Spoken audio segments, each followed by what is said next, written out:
नमस्कार, मी चेतन परशुराम गंगावणे। आज कोकणशाहीचा हा वर्धापन दिन सोहळा होता आहे। त्यानिमित्त सिंधुदुर्ग जिल्ह्यातील वेगवेगळ्या क्षेत्रामध्ये काम करणाऱ्या लोकांना वेगवेगळ्या प्रकारचे पुरस्कार देण्यात आले। त्यामध्ये मला कोकण रत्न हा पुरस्कार देण्यात आला। मी कला क्षेत्रामध्ये काम करतोय। कला क्षेत्रासोबत मी जोड म्हणून पर्यटनाची जोड दिलेली आहे। कल्चरल टुरिझम हे माझं कामाचं क्षेत्र आहे।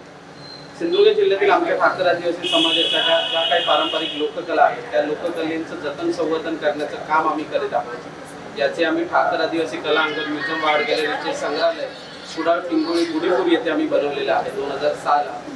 माझे वडील ज्यांनी ही लोककला जिवंत ठेवली, ही कला पुढे नेण्यासाठी प्रयत्न केले, त्यांना 2021 ला भारत सरकारने पद्मश्री या पुरस्काराने सन्मानित केलेलं आहे। अशा प्रकारचं एक सांस्कृतिक ठेवा आम्ही जतन करून ठेवलेला आहे। आणि कोकणशाही या न्यूज चॅनलने ह्या लोककला आणि हे जे संग्रहालय बनवले हे पुढे घेऊन जाण्यासाठी त्यांनी वेळोवेळी त्यांच्या चॅनलच्या माध्यमातून आम्हाला वेळोवेळी मदत केलेली आहे।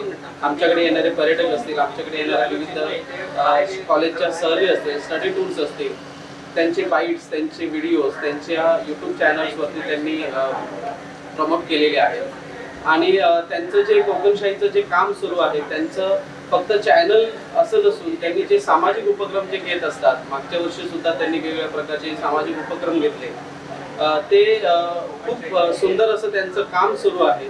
त्याबद्दल आम्ही आमच्या ठाकर आदिवासी कला अंगण म्युझियम आर्ट गॅलरीच्या वतीने त्यांना खूप खूप शुभेच्छा देतो। आमच्या पूर्ण परिवाराकडनं त्यांना शुभेच्छा देतो आणि त्यांचे असेच 25-50 असे वर्धापन दिन सोहळा आणि लवकरात लवकर त्यांचे 5 लाख 10 लाख सबस्क्रायबर्स हो एक इच्छा प्रकट करतो। धन्यवाद।